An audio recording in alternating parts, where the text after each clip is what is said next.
बात करेंगे उस मुद्दे की जिस पर इस समय काफ़ी छात्र, अभिभावक और शिक्षक चर्चा कर रहे हैं। सीबीएसई की मार्किंग, आंसर शीट की जांच और ग्रेस मार्क्स से जुड़े सवाल।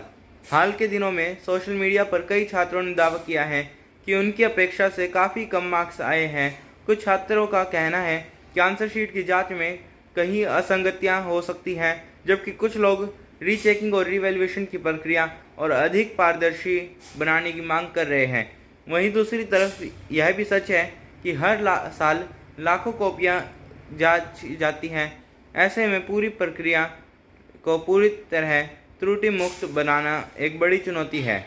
कई शिक्षा विशेषज्ञों का मानना है कि अधिकांश मामलों में मूल्यांकन निर्धारित दिशा निर्देशों के अनुसार ही किया जाता है।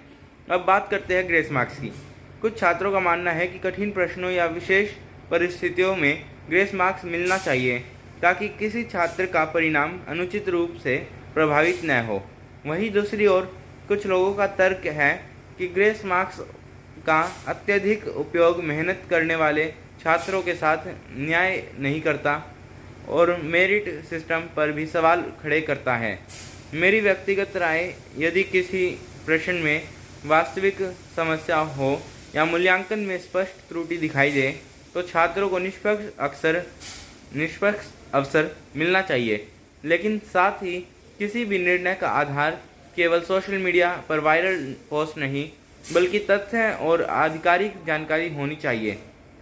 आखिरकार शिक्षा व्यवस्था में छात्रों का विश्वास सबसे महत्वपूर्ण है, इसलिए पारदर्शिता भी जरूरी और निष्पक्ष मूल्यांकन भी। अब सवाल आपसे है, क्या आपको लगता है कि वर्तमान मूल्यांकन प्रणाली में और अधिक पारदर्शिता की ज़रूरत है या मौजूद व्यवस्था अधिकांश मामलों में सही तरीके से काम कर रही है? अपनी राय कमेंट सेक्शन में ज़रूर बताइए।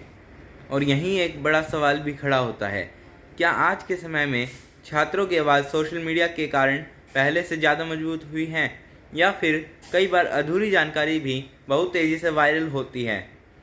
सीबीएसई मार्किंग को लेकर चर्चा चल रही है, उसमें कुछ छात्रों ने अपनी आंसर शीट शेयर की है और दावा किया है कि उन्हें अपेक्षा से कम मार्क्स मिले हैं। और तो और कई छात्रों का ये भी कहना है कि ये आंसर शीट उनकी है ही नहीं। और कुछ छात्रों ने ये भी दिखाया है कि कई जगहों पर उनकी कुछ चीज़ों को गायब भी किया गया है। वहीं दूसरी ओर कई ऐसे छात्र भी हैं जो अपने परिणाम से संतुष्ट हैं और मानते हैं कि मूल्यांकन प्रक्रिया काफ़ी हद तक निष्पक्ष रहती है। एक और दिलचस्प बात यह है